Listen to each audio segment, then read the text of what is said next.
El cruce de llamadas es uno de los temas fundamentales definitivamente, estas comunicaciones que se dieron entre el comandante de la Policía Nacional y algunos integrantes del primer anillo del presidente de la República, Horacio Cartes. Tema central desde todo punto de vista porque son asesores, muchos de ellos fuera de la cadena de mando, de hecho al estar en una asesoría no están en la cadena de mando, que mantuvieron en las horas claves comunicaciones con aquellos que manejaban operativamente, como el comandante de la Policía Nacional en su momento, Críspulo Sotelo, el despliegue de las fuerzas policiales, para hacerse presentes en el Congreso y además en momentos claves en los que la policía desapareció del Congreso de la Nación. Sí, señor. Hiciste el tema anoche en AM. Sí, señor. Con Desiré y Almada. Y José Almada, Sí. el abogado de José Ortiz. En ningún momento lo que pudo responderme el abogado de José Ortiz fue, y prácticamente fue la única pregunta que le hice en todo el programa, ¿cuál es el rol de José Ortiz dentro del gobierno? José Ortiz, Santiago, y la gente tiene que ir tomando nota de este nombre. Es un asesor que es íntimo del presidente de la República, tan importante es en el esquema para que la gente entienda que José es el presidente de la empresa central del Grupo Cartes, que es Tabacos del Este, Tabesa. Es decir, José Ortiz no es cualquier asesor de Horacio Cartes. Si pudiéramos hacer un escalafón del grupo íntimo de Horacio Cartes, Juan Carlos López Moreira, José Ortiz, yo creo que disputándose ambos el primer lugar en preferencia del presidente, ¿verdad? Y lo que Santi mostró ayer en Algo Anda Mal es el cruce de llamadas y por qué es cuestionable este cruce de llamadas, estimados amigos, por una sencilla razón que me permitís voy a plantearla aquí. La pregunta es, ¿en qué ley de la República del Paraguay se basa el señor presidente de la República para poner a la Policía Nacional bajo coordinación de un gerente que no es funcionario público? No hay ninguna ley, por lo menos hasta donde nosotros conocemos, que verse sobre ese tema. En consecuencia, la situación es totalmente irregular. O sea que me llamaba mucho la atención que Óscar Germán Latorre, cercano también al círculo de poder, digamos, abogado, cuando le preguntábamos, ya que él utilizó en muchas ocasiones el cruce de llamadas siendo fiscal general del Estado en casos emblemáticos de nuestro país, decía, es normal que José Ortiz le llame al comandante porque es un nombre que está dentro de la estructura del presidente de la República. Y cuando le preguntaba al abogado Almada en qué parte de la estructura está José Ortiz, me decía es amigo del presidente.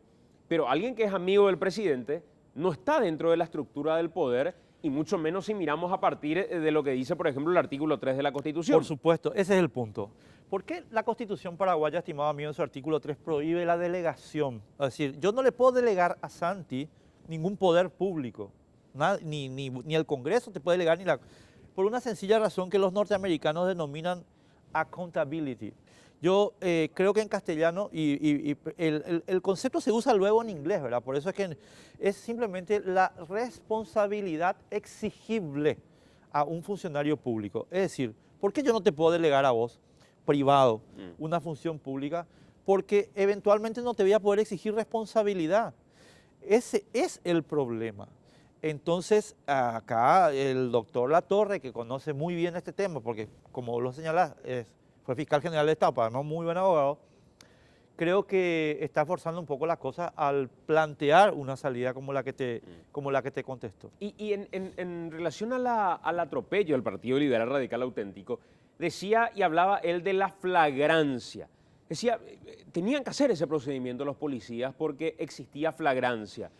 Lo que no se llegó a entender de manera completa es específicamente en base a qué tipo de orden o qué tipo de información que lleva la flagrancia tenía la policía como para atropellar la sede del Partido Liberal. Vos sabés que el concepto de flagrancia está perfectamente definido en el código.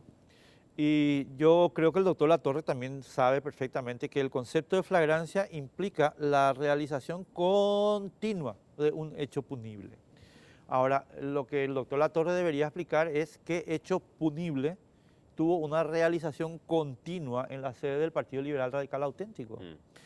esa parte de la película no la están explicando. Yo quiero recordarte, Santi, y vos hiciste un programa sobre esto,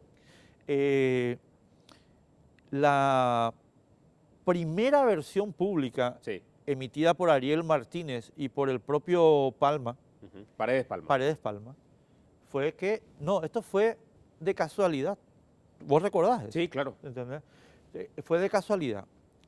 Ahora estamos como que cada vez menos casual el asunto y cada vez más como una cuestión organizada. Y el cruce de llamadas es un indicio de que efectivamente los gerentes del grupo Cartes estaban, si no dando órdenes, al tanto de las órdenes.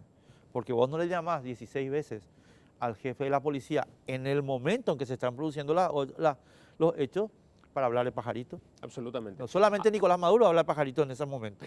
Claro. O sea, Además estamos hablando de una cantidad de llamadas que si la hipótesis fuera, él en realidad estaba preocupado como un particular, las hipótesis nos hablan de alguna manera de la cantidad de llamadas que se dieron. Son 16 llamadas en general de José Ortiz y una persona que está preocupada nos llama 16 veces al comandante de la Policía Nacional que está en pleno procedimiento en un momento álgido en ese momento. Pero bueno, son las cuestiones que guardan relación con este cruce de llamadas, donde hasta este momento la Fiscalía no se expresa respecto a si son materia de investigación dividió o el no. caso en 4. Olvídate, está muerto esto.